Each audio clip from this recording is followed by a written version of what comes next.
किसकी चिट्ठी है? सत्या की। कह रही है पटना में कुछ और दिन रुकेगी। क्यों, सब ठीक है ना? कोई मेम साहब आ रही है। मेम साहब? हाँ, ऊंची एड़ियों की आवाज।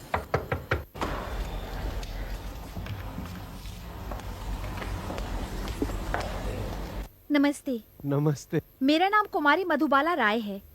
आप व्योमकेश बाबू है ना? जी, व्योमकेश मैं हूँ। अच्छा अच्छा, आप हैं। सॉरी। नमस्कार, मेरा नाम कुमारी मधुबाला राय है। आपसे मिलना चाहती हूँ। कहिए, क्या काम है? बैठिए ना।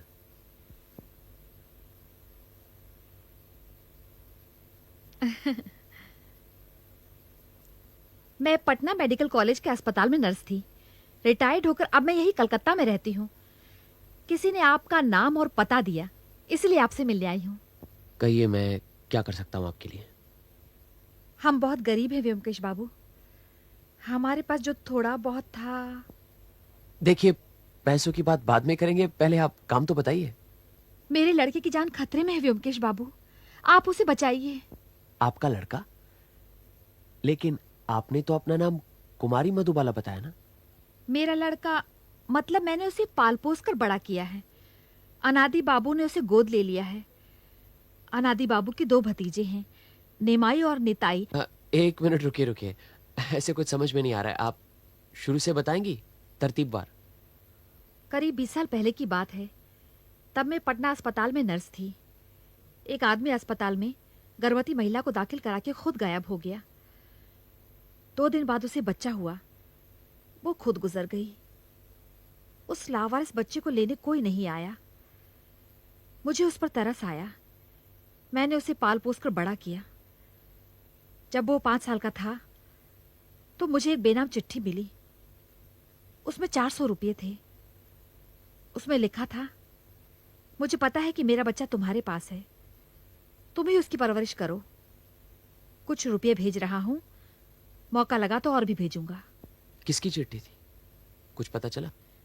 नहीं, फिर कभी कोई चिट्ठी नहीं आई। मैंने भी सोचा चलो लड़के का कोई तो है, कभी ना कभी आ जाएगा। पर 7-8 साल गुजर गए, कोई नहीं आया। प्रभात बड़ा हो गया। प्रभात नाम है उसका। हमारे पड़ोस में एक जिंद साज की दुकान है, वही प्रभात काम करता है। अच्छा, तो फिर परेशानी की क्या बात है? बताती हूँ। करीब 2 साल पहले मेरे पास एक सज्जन आए। वेशभूषा से प्रतिष्ठित लगते थे। उनका नाम है अनादि हालदार। पिछले 4 महीनों से प्रभात मेरे यहाँ काम कर रहा है। मेरे सारे बही खातों में जिल्द लगाकर नया जैसे कर दिया है। पता लगा कि तुमने उसे पाला पोसा है। उसके माँ बाप का कोई पता नहीं। मेरा कोई भी अपना नहीं है। मैंने शादी नहीं की, काम में ही लगा रहा। भगवान की कृपा से कुछ पैसा है। काम ना करूं तो भी सारी जिंदगी कट जाएगी। अब मैं कलकत्ता वापस चला जाना चाहता हूं। 4 महीनों से प्रभात को देख रहा हूं। लड़का मुझे बहुत अच्छा लगता है। सोचता हूं उसे गोद ले लूं, मेरा बेटा बना लूं। तुम्हें कोई एतराज तो नहीं? प्रभात ने मुझे कहा है, लेकिन न कहो, तुम भी हमारे साथ रहोगे। मैंने कहा ना, मेरा कोई नहीं है। और फिर तुम्हारे रिटायर होने का वक्त भी तो हो गया है। हम सब इकट्ठे रहेंगे। हम तीनों करीब 2 साल से कलकत्ता में हैं। अनादि बाबू ने प्रभात को किताब की दुकान खरीद कर दी है। अनादि बाबू का एक बड़ा भाई था जो करीब 10 साल पहले गुजर चुका है। उसके 2 बेटे हैं, निमाई और निताई। दोनों बहुत पहुंचे हुए बदमाश हैं, आस्तीन के सांप। अनादि बाबू का अपने बड़े भाई से कोई संबंध नहीं था, लेकिन अपने चाचा के कलकत्ता आते ही दोनों यहां अटके। और ये दोनों भाई अपने चाचा की संपत्ति को हड़पने के लालच में प्रभात के दुश्मन बन बैठे हैं। उसे रास्ते से हटाना चाहते हैं। बिल्कुल ठीक। आप जानते हैं नेमाई निताई को? कभी देखा तो नहीं, लेकिन मिस मधुबाला राय, इसमें मैं क्या कर सकता हूं? अगर निमाई और नेताई प्रभात को नुकसान पहुंचाना चाहते हैं तो आप पुलिस में रिपोर्ट कीजिए। हम 24 घंटे डंडा लेकर उनके पहरेदार तो नहीं बन सकते। आप ही कोई रास्ता निकालिए ना व्योमकेश बाबू। प्रभात के अलावा मेरा कोई नहीं है। मैं अकेली औरत इस उम्र में।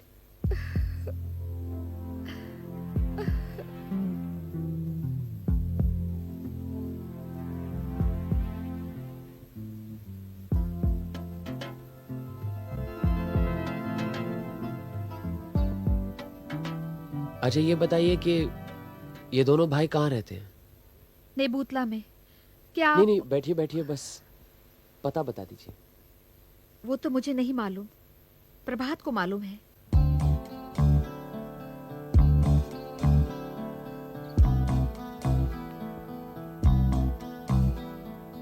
आप ही जीवन प्रभात के मालिक प्रभात कुमार राय हैं? जी,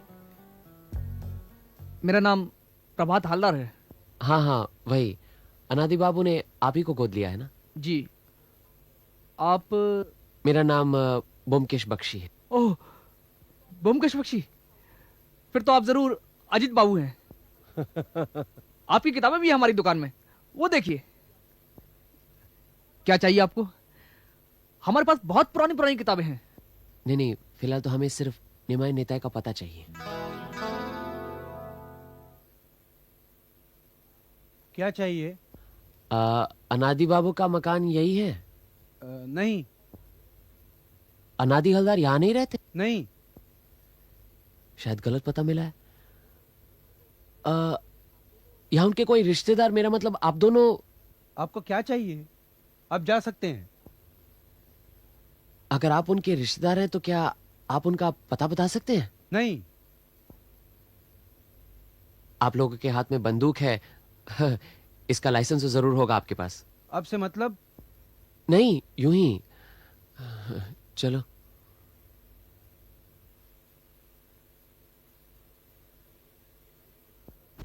बड़े ही बेहुदा और उज्जड़ हैं दोनों भाई। अरे बेहुदा नहीं, सतर्क हैं। कुछ लोग ऐसे हैं जो एक जमाने में खाते पीते जमींदार थे, लेकिन आज अपनी अय्याशी और गलतियों की वजह से भिखारी बन गए।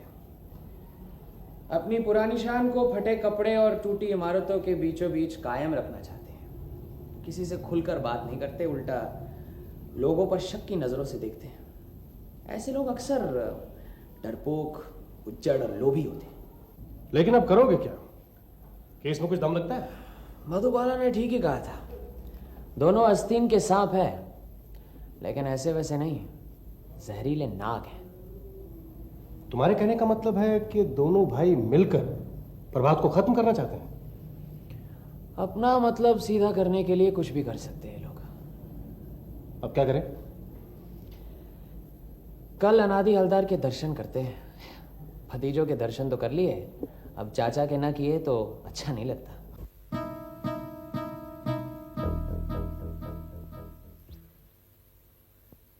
नमस्कार। नमस्कार। ये अजीत कुमार है, ईस्ट बंगाल से आए हैं। कलकत्ते में रहने के लिए मकान चाहिए इन्हें। तुम कौन हो? मैं स्टेट एजेंट हूँ, सुना था पासी में मकान बन रहा है इसलिए आ गए। मैं मकान बनवा रहा हूँ खुद रहने के लिए, बेचने या किराए पर देने के लिए नहीं। नहीं नहीं, वो तो ठीक है, लेकिन आप ठहरे व्यापारी, इसलिए अच्छा खासा मुनाफा है तो छोड़ भी सकते हैं। मैं दलालों से धंधा नहीं करता। नहीं नहीं, आप अजीत कुमार जी से बात कीजिए ना। आप? मुझे किसी से बात नहीं करनी है, कुछ नहीं बेचना है, जाओ यहाँ से। ए नपा, हटाई ना। हम चले जाते हैं। हाँ।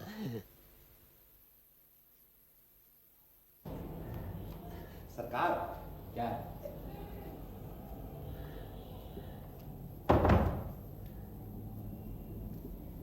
सरकार एक बंदूक है, चाहिए? 2 नाली है, रख लीजिए, कभी काम आएगी। बंदूक? अरे बंदूक का मैं क्या करूंगा, मुझे तो चलानी भी नहीं आती। अच्छा, तुम तो वहीं कहीं रहते हो ना? ये 2 नंबर बहु बाजार स्ट्रीट के अनादि हलदार को पहचानते हो? अच्छी तरह पहचानता हूँ। क्यों, उनसे भी चंदा वंदा लेते हो? अरे नहीं साहब, हाँ। 1 नंबर का कंजूस है, बस वही अब कुछ नहीं देता। पहले देता था, लेकिन अब उसे कुछ हो गया तो मैं नहीं जानता। लेकिन साहब, आप कैसे उसे पहचानते हैं? रहने दो बस यूं ही। ये लो। बंदूक ला के दूं? कोई बंदूक बंदूक नहीं चाहिए मुझे। चलो नमस्कार। नमस्कार।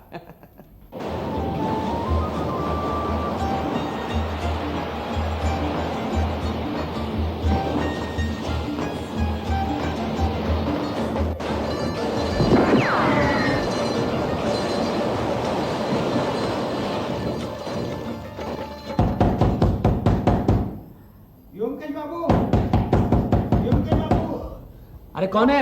दरवाजा खोलिए, दरवाजा। क्या काम है? मैं केष्टोदास हूँ। हैं? खोलिए। कौन? केष्टोदास। हाँ। वो आनंद बाबू का खून हो गया। क्या? कैसे? अंदर आओ, अंदर आओ। किसी ने गोली मार दी। मैं सच कहता हूँ, मुझे कुछ नहीं मालूम, मैं घर पर नहीं था। फिर किसे मालूम है? आप तो उनके दोस्त थे ना, उन पर हावी रहते थे। मैं उनके बचपन का साथी हूँ। मेरी हालत खराब थी, इसलिए मैं वो उनके घर पर रहता था। जो कुछ बताना है आप शुरू से ही बताइए। वो क्या हो गया कि आज शाम को, नहीं मतलब मेरा कल कल कल शाम को मेरा उनके साथ झगड़ा हो गया। कल वो दिवाली थी ना, काली पूजा, तो मैंने उनसे 50 रुपये मांगे थे। बस उसी बात को लेकर झगड़ा हो गया, बहुत झगड़ा हुआ। उन्होंने मुझे सिर्फ 10 रुपये दिए और बोला तू ये ले और निकल जा, फिर कभी मत आना। किस किस ने झगड़ा देखा? ये मधुबाला और नेपा ने, दोनों घर ही पर थे। फिर? मैं करीबन 1-1:30 बजे घर पर आया और देखा कि वो 1 बजे तक कहाँ थे?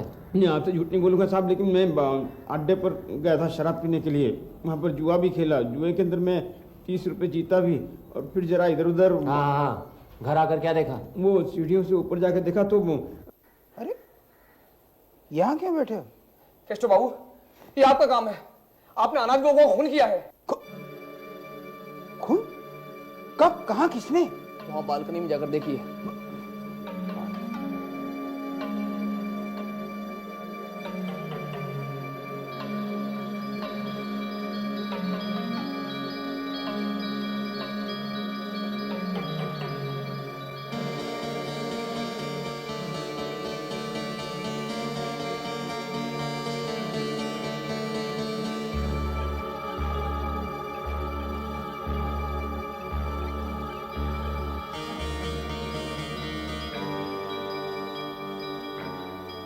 क्यों चुप क्यों हो गए?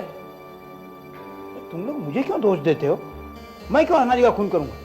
वो तो मेरा अन्नदाता था, उसी का तो मैं खाता पीता था। सादा बनो मत, मैं अभी जाकर पुलिस में खबर देता हूँ। अरे मैं डर गया, क्योंकि पुलिस तो मुझे ही पकड़ेगी ना। वो लोग गवाही देंगे। मेरा अनादि के साथ झगड़ा हुआ था, फिर मैं भागा वहाँ से। क्या करूँ, कुछ समझ में नहीं आ रहा था। बाद में आपका ख्याल आया तो आपके पास चला आया। आप ही मुझे बचा सकते हैं योमकेश बाबू। आपको यहाँ का पता कैसे मिला? वो उस दिन आप हमारे यहाँ पर आए थे ना, तो आप दोनों को देख करके मुझे शक हुआ। मैंने कहा आप कौन हैं? फिर जब आप वापस आने के लिए निकले तो मैंने आपका पीछा किया। नीचे लॉजिंग हाउस में आपका परिचय मिला।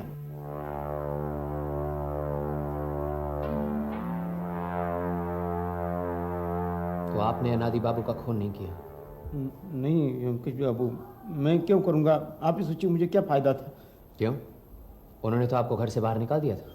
वो तो यूं ही कहा करते थे गुस्से में, निकल जा निकल जा। असल में उनकी हिम्मत नहीं थी मुझे निकालने की। अच्छा, हिम्मत नहीं थी? इसका मतलब है कि आप जरूर उनकी जिंदगी का कोई गुप्त रहस्य जानते हैं। क्यों? हाँ, मैं अनादि की सारी गुप्त बातें जानता हूँ। अगर चाहता ना तो उसे फांसी के तख्ते पर लटका देता, लेकिन वो सब रहने दीजिए। अगर ज़रूर हुई तो मैं आपको बाद में सब बता दूंगा। फिलहाल मुझे पुलिस के हाथों से बचा लीजिए, मैं हाथ जोड़ता हूँ। देखिए, आपको बचाने के लिए जानना ज़रूरी है कि असली खूनी कौन है। इसके लिए हमें अनादि बाबू के घर जाना होगा। बाप रे, मुझे भी जाना होगा? हाँ बिल्कुल। अगर आप नहीं जाएंगे तो मैं किस बिना पर जाऊंगा? लेकिन अब तक तो वहाँ पुलिस आ गई होगी। अगर आपने खून नहीं किया है तो फिर आप डर क्यों रहे हैं? अच्छा, ऐसा करते हैं, रात काफ़ी हो चुकी है, अभी तो 4 बज गए हैं। दिन निकलते ही हम वहाँ आ जाएंगे, वहीं पर रहिएगा आप। योमकेश बाबू, आपके पास थोड़ी सी शराब मिल जाएगी? थोड़ी हिम्मत आ जाएगी।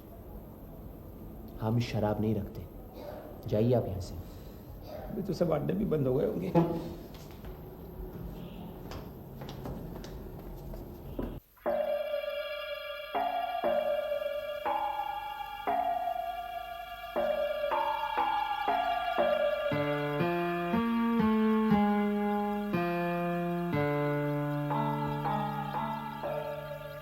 पुलिस आई नहीं अभी तक? मुझे यहाँ केष्टू बाबू लेकर आए। आप समझती कि इन्होंने खून किया है? मैं इनकी तरफ से खून की छानबीन करना चाहता हूँ। किसी को कोई इतराज तो नहीं?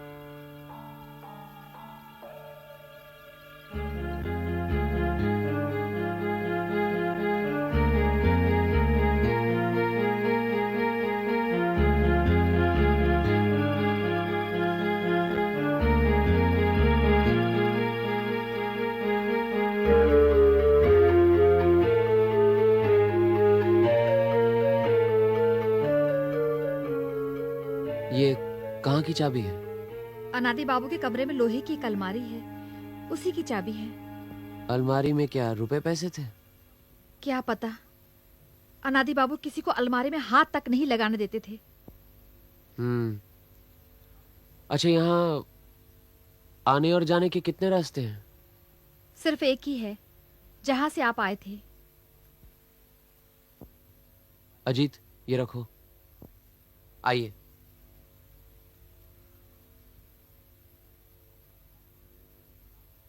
प्रभात बाबू, आप बताइए कि रात को आप घर से कितने बजे निकले थे? मैं और माँ निकले थे करीब 8:30 बजे, सिनेमा देखने गए थे। तो जब आप घर से निकले तो यहाँ घर में कौन कौन था? सिर्फ अनादि बाबू थे और नृपेन बाबू तो 8 बजे चले गए थे। नृपेन बाबू कौन है? अनादि बाबू के सेक्रेटरी। अच्छा, कितने दिनों से काम कर रहे हैं? करीब 4 साल से। 4 साल से? इतनी देर टिक पाए? अच्छा, आप बताइए कि अनादि बाबू का कोई दुश्मन था, इसके बारे में कुछ जानते हैं आप? किस किस का नाम बताऊं? जिससे भी उनकी जान पहचान थी, सभी से झगड़ा मोल ले लेते थे। झगड़ा मोल लेना उनकी आदत बन गई थी। तो घर में सबसे झगड़ा करते थे? सभी को उल्टी सीधी सुनाते थे। हम उनके अधीन हैं, इसलिए चुपचाप सह लेते थे। सिर्फ केष्टो बाबू ही कभी कभी। अच्छा, और प्रभात के साथ किस तरह का व्यवहार था? नहीं, इसको इतना कुछ नहीं कहते थे। ये जवाब नहीं देता ना, इसलिए। अच्छा, नृपेन बाबू घर से कब गए थे? करीब 8 बजे के बाद। तो रात को वापस कब लौटे? तकरीबन 1 बजे। कहाँ के रहने वाले हैं? खजूरहाट 24 परगना। खजूरहाट? ये तो रमेश मलिक की जगह है, वहीं से तो है ये। खैर, जाने दीजिए। मुझे लगता है अनादि बाबू का खून हुआ है जब कोई घर पर नहीं था। वो रात को बालकनी में खड़े आतिशबाजी देख रहे होंगे, किसी ने बाहर से उन्हें गोली मार दी। प्रभात बाबू, आपने कहा कि आप अपनी माँ के साथ सिनेमा देखने गए थे। जी, लेकिन मैंने सिनेमा नहीं देखा था। माँ को सिनेमा हॉल में बैठाकर मैं सीधे अपनी दुकान चला आया था। 8:30 बजे रात को आप अपनी दुकान पर गए थे? जी, दिवाली की रात थी, दुकान को रोशनी से सजाया था। फिर करीब 11:45 बजे दुकान बंद करके मैं सिनेमा हॉल गया और वहां से माँ को लेकर सीधा अपने घर आ गया। इसका मतलब है करीब रात 9 से लेकर 11:45 तक आप दुकान में ही थे? जी। वहां कोई और था आपके साथ? जी, दरबान था, पहरा दे रहा था सामने। तो इतनी रात गए आप दुकान में इतनी देर क्या कर रहे थे? कुछ नहीं, जिल्द बना रहा था। ठीक है, अनादि बाबू की अलमारी देख लेते हैं। चलो। सबको जाने की जरूरत नहीं, आप यहीं रहेगा, पुलिस भी आ सकती है। मधुबाला देवी, अगर चाय का इंतजाम हो तो बड़ी मेहरबानी होगी। जी। केशव बाबू, आइए, आप मेरे साथ आइए। हाँ, चलिए, आइए। आइए, बस ये।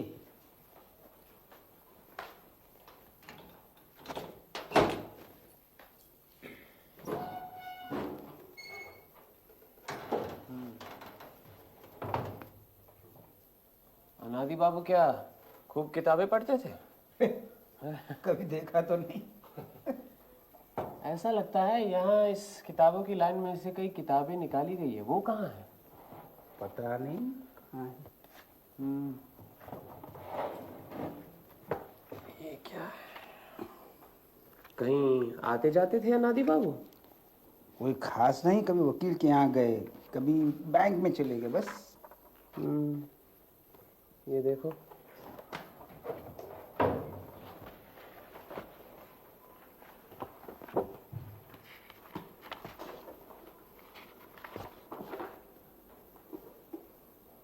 दयाल हरि मजूमदार ये कौन है?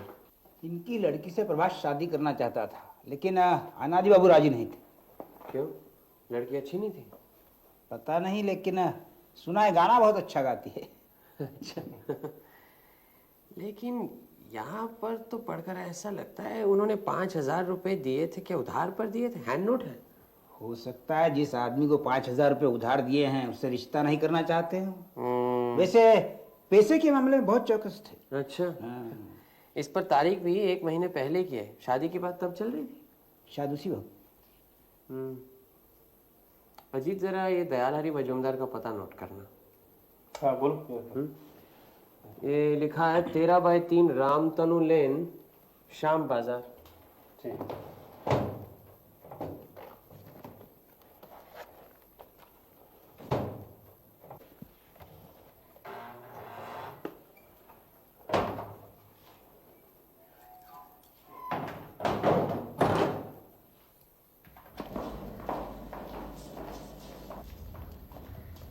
क्या चाहिए?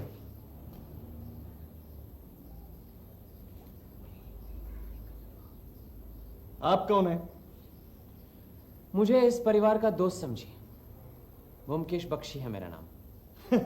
अच्छा, डिटेक्टिव? जी नहीं, सत्यान्वेषी। हमें खबर मिली है कि अनादि हवलदार की मृत्यु हो गई है। ये दोनों भाई अनादि बाबू के बड़े भाई के बेटे हैं, उनके उत्तराधिकारी हैं। अपने चचा के जायदाद पर कब्जा करने के लिए यहाँ आए। आप इन परिवार के लोगों को सबको कह दीजिए फौरन ये मकान खाली कर दे। मकान खाली कर दे? लेकिन आप कौन है ये तो पता चले। मैं इनका वकील हूं, कामिनी कांत मुस्तफी। वकील? तो वकील बाबू, आपको मालूम होना चाहिए कि अनादि हवलदार के उत्तराधिकारी ये 2 भतीजे नहीं हैं। उन्होंने संतान गोद ली है। वाह, आप जब इस परिवार के दोस्त हैं तो आपको भी ये मालूम होना चाहिए कि अनादि बाबू ने कोई भी संतान गोद नहीं ली है। गोद लेना सिर्फ जुबानी नहीं चलता, बाकायदा कोर्ट में रजिस्ट्री करनी पड़ती है, कानूनी कार्रवाई करनी पड़ती है। ऐसी कोई भी बात अनादि बाबू ने नहीं की है। आप जिस परिवार के दोस्त हैं उन्हें कह दीजिएगा जिन कपड़ों में है उन्हीं कपड़ों को लेकर तुरंत ये घर छोड़कर चले जाएं। एक कानी कौड़ी भी साथ में नहीं ले जा सकते। यहां पर जो भी कुछ है वो मेरी मुवक्किल की संपत्ति है। ये बात है। सोचा होगा धमकी देकर अनादि बाबू की जायदाद हड़प लेंगे, लेकिन जायदाद हथियाना इतना आसान काम नहीं है वकील बाबू। गोद ली हुई संतान अगर गैर कानूनी है तो कानूनन साबित करना होगा, सक्सेशन सर्टिफिकेट लेना होगा, तब कहीं जाकर कब्जा मिलता है, समझे? अगर आपने इसी वक्त घर नहीं छोड़ा तो हम पुलिस बुलाएंगे। पुलिस को बुलाने की जरूरत नहीं है, पुलिस खुद ही आ रही है। आप ये बताइए कि अनादि हवलदार गुजर गए हैं, ये आपको इतनी जल्दी कैसे पता चला? अब तक तो 2 घंटे भी नहीं हुए। 2 घंटा? चाचा जी मरे तो रात को 11। हाँ, रात को 11 बजे। ये आपको कैसे पता लगा? आप क्या वहीं मौजूद थे, हाथ में बंदूक लिए? तुम दोनों चुप रहोगे? हाँ, जो कुछ कहना है मैं कहूंगा। तो आप घर नहीं छोड़ेंगे, ठीक है? मैं अदालत से ही फैसला करवाऊंगा। चलो। अरे रुकिए, पुलिस आकर इन दोनों भतीजों का बयान जरूर लेगी, पूछेगी कि कल रात 11 बजे ये दोनों कहां थे। अरे अरे रुको।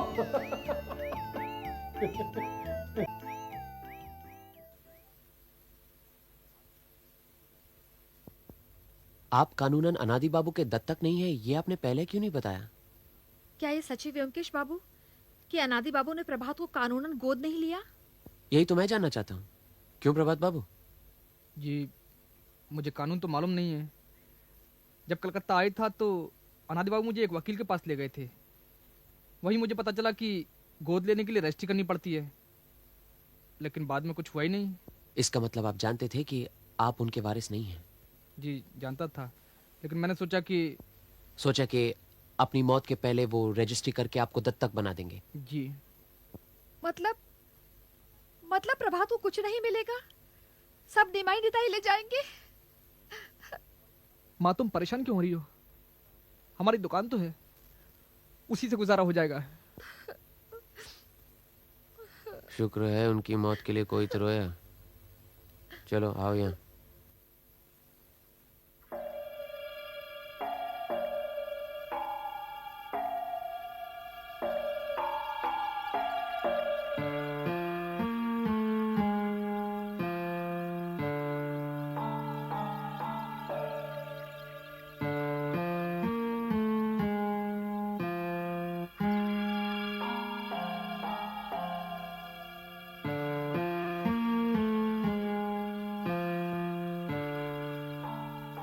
ये रहने दो, चाय कुछ जमी नहीं।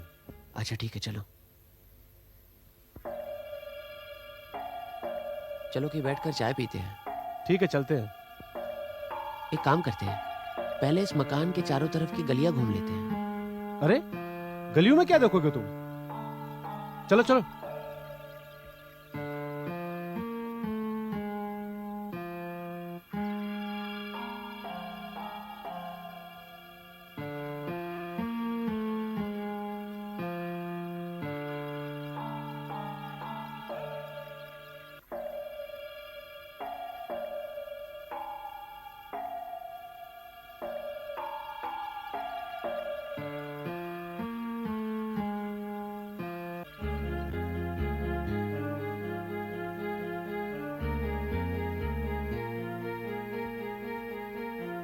किसकी चाबी है?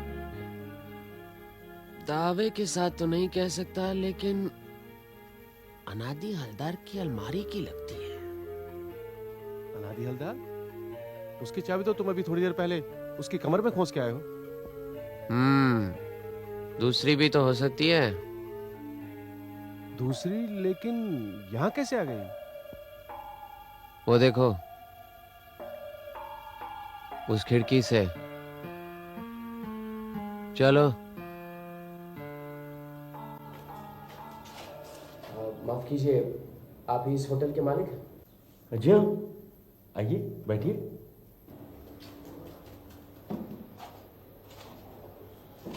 कहिए। बात यह है कि कल रात सामने वाले मकान में खून हो गया है। खून? किसका?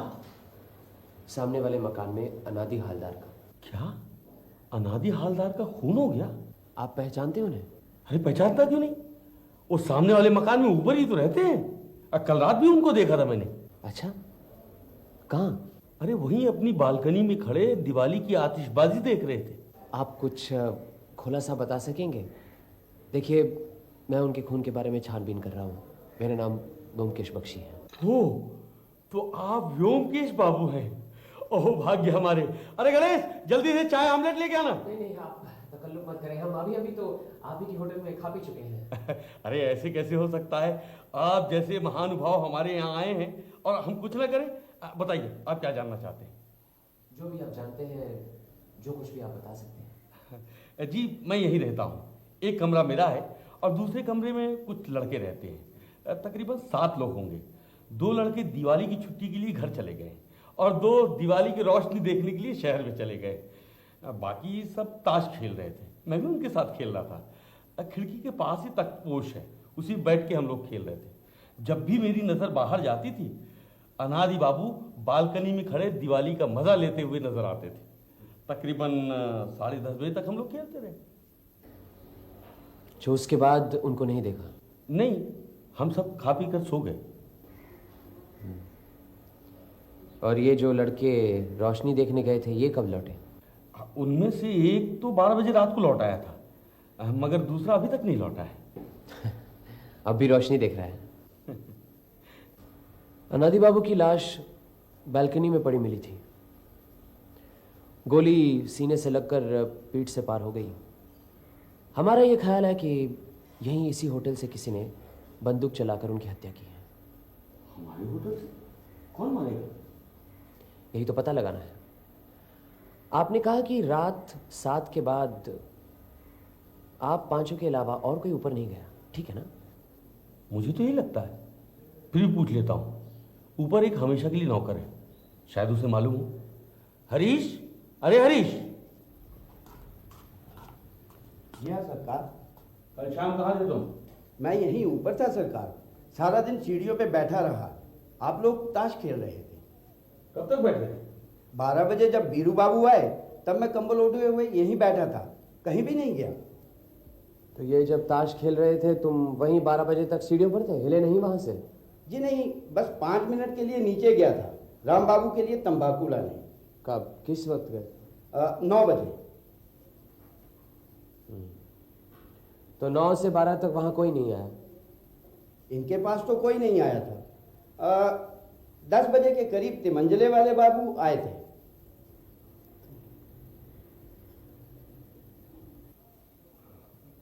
अरे हाँ, तिमंजले में एक किराएदार रहता है, वहाँ एक छोटा सा कमरा है। वो वहाँ रहता नहीं, खाना भी नहीं खाता है, बस सुबह शाम चक्कर लगा जाता है। क्या नाम है उसका? नाम नित्यानंद घोषाल।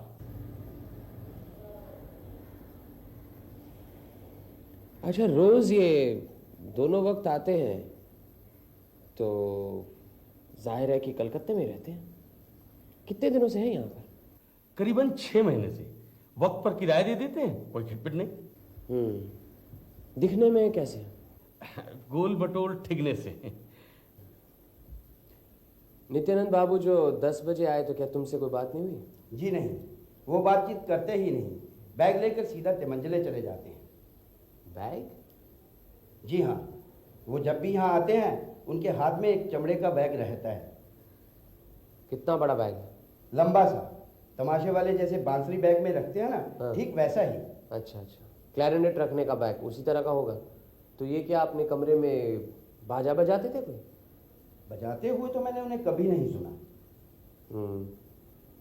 तो वापस फिर ये कितने बजे गए?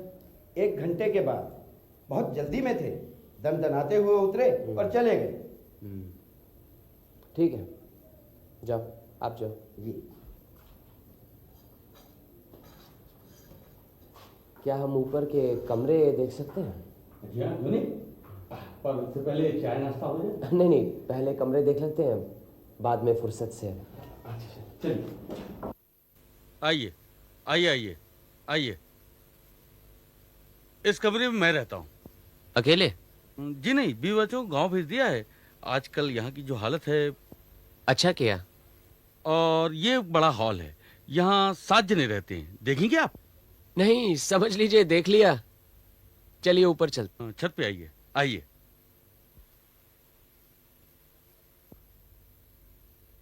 इस कमरे की चाबी है आपके पास?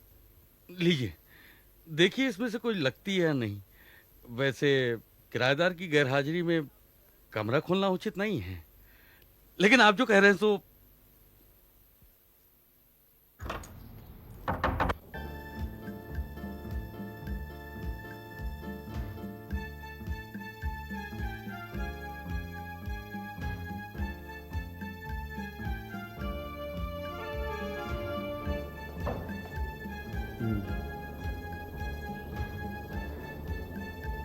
रात को करीब 11 बजे रास्ते पर पटाखे फोड़े जा रहे हैं। चारों तरफ बम फटने की आवाज आ रही है। अनादि बाबू अपनी बालकनी में खड़े नजारा देख रहे हैं। तो उस वक्त इस खिड़की से गोली मारना मुश्किल काम है। गोली की आवाज तो पटाखों की आवाज में खो जाएगी। लेकिन होटल में इतने लोगों के बीच बंदूक लाएगा तो पकड़ा नहीं जाएगा। आपके किराएदार तो लंबे लंबे बैग लेकर आते हैं ना, तो उसमें इस तरह का अस्त्र छुपाना तो कोई मुश्किल काम नहीं। चलिए।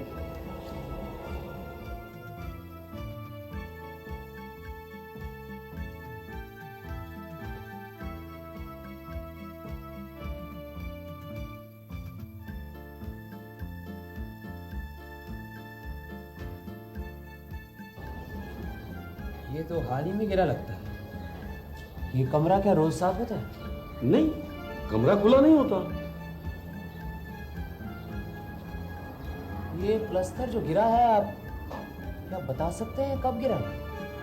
नहीं, लेकिन 6 महीने पहले जब कमरा दिया था तो सफेदी करा कर दिया था। उस समय कुछ टूटा फूटा नहीं था। अजीत, इस पलंग को खड़ा करो।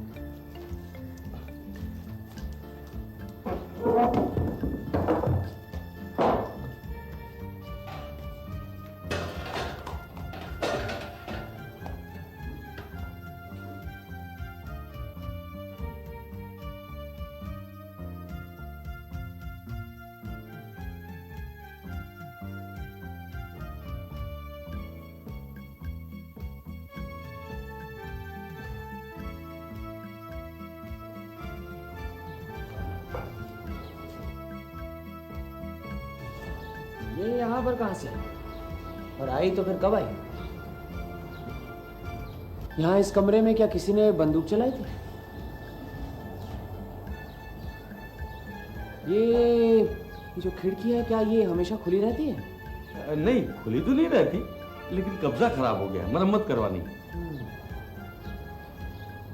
अनादि बाबू अगर अपनी बैल्कनी से खिड़की की तरफ गोली चलाएं तो यहाँ दीवार पर आ सकती है, या फिर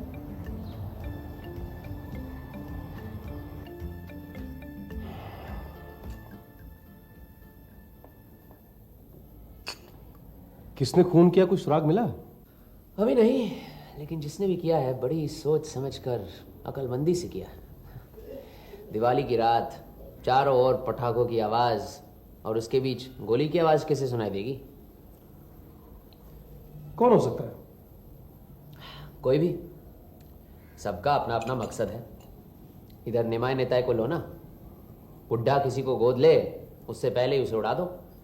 उनमें से कोई भी उस होटल के 3 मंजिले वाले कमरे में बैठा इंतजार कर रहा है। बस रात को 10 और 11 के बीच पटाखों की आवाजों के साथ ही उस पर गोली चला दी, बुड्ढा आउट, काम फतह। मतलब ये काम निमाई नेता? वो तो सिर्फ एक संभावना है। दूसरी संभावना यह है कि किसी ने घर के अंदर से गोली चलाई। गोली सीना चीरती हुई खिड़की से उस 3 मंजिले कमरे की दीवार में जा अटकी। ये कैसे हो सकता है? उस वक्त अनादि हवलदार घर के अंदर अकेला था, अंदर से दरवाजा बंद था, फिर अंदर से गोली कौन चलाएगा? और ये कैसे कह सकते हो कि गोली सीने से लगकर पीठ की तरफ से निकली या फिर पीठ से लगकर सीने की तरफ से बाहर निकली? वो तो पोस्टमार्टम की रिपोर्ट के बाद ही पता चलेगा। लेकिन बात जो सोचने की है वो तो ये है कि बैल्कनी के अंदर कोई गोली नहीं मिली।